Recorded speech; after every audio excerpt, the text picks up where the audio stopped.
Friends, welcome NEET PG 2025। जो NEET PG का two shift जो एग्जामिनेशन है, इसके बारे में स्टूडेंट्स का जो रिएक्शन है एंड जो ह्यू एंड क्राई है वो सोशल मीडिया पर कंटिन्यू है। सभी स्टूडेंट्स चाहते हैं कि ये जो पेपर है सिंगल शिफ्ट में कंडक्ट किया जाए और इसमें ट्रांसपेरेंसी होनी चाहिए, फेयरनेस होनी चाहिए, स्टूडेंट्स को जो क्वेश्चन पेपर मिलना चाहिए, स्टूडेंट्स को जो आंसर की मिलनी चाहिए और उन्हें जो उनका जो एक्चुअल स्कोर है वो भी मिलना चाहिए।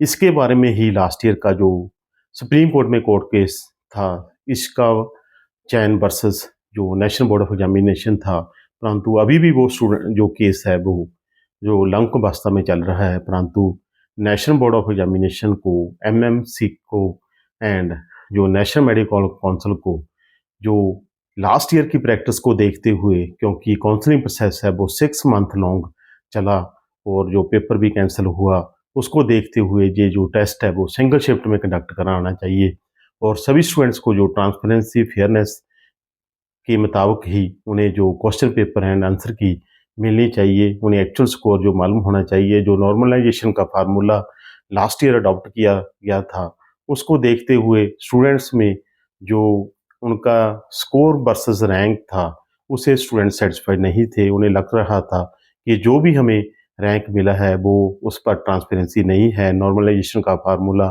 प्रॉपर नहीं है, वो सेटिस्फाइड नहीं थे। क्योंकि जो नीट पीजी में क्या है कि सीट्स में जो गवर्नमेंट और प्राइवेट सीट्स में फीस का काफ़ी ज़्यादा डिफरेंस है। कुछ मार्क्स या कुछ रैंक पर ही जो ये प्राइवेट से जो स्टूडेंट गवर्नमेंट से जो स्टूडेंट है प्राइवेट में शिफ्ट हो जाते हैं, उन्हें काफ़ी ज़्यादा जो फीस हैवी जो फीस है पे करनी पड़ती है।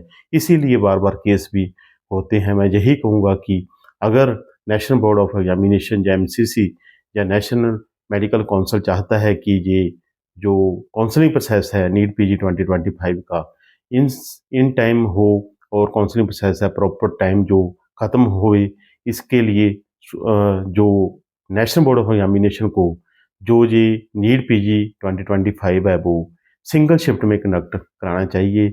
सिर्फ अप्रोक्सीमेट जो 80 डेज़ का समय जो बाकी रह गया है, ये टेस्ट है पोस्टपोन नहीं होगा और ये टेस्ट है ये सिंगल शिफ्ट में ही होना चाहिए।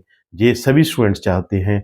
अगर सिंगल शिफ्ट में टेस्ट होता है तो ये काउंसलिंग प्रोसेस है इन टाइम मिलेगा, ख़त्म होगा, क्योंकि सभी स्टूडेंट्स को ये लगेगा कि जो भी उन्हें जो मार्क्स मिले हैं, जो उन्हें स्कोर मिला है, क्योंकि क्वेश्चन पेपर भी उनके हाथ में हो, उनको आंसर की भी मिले, अगर ऐसा होता है तो ये बिल्कुल सही रहेगा, क्योंकि स्टूडेंट्स कोई ज़्यादा नहीं है, सिंगल शिफ्ट में कंडक्ट किया जा सकता है।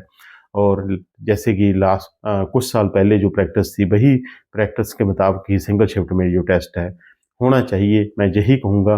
और जो सिक्योरिटी रिफंड का इशू है वो मोस्टली जो 30 अप्रैल तक सभी स्टूडेंट्स को सिक्योरिटी रिफंड की जो भी फीस है आपको रिसीव हो जाएगी वही अकाउंट में जहाँ पर आपने जैसे पे किया है।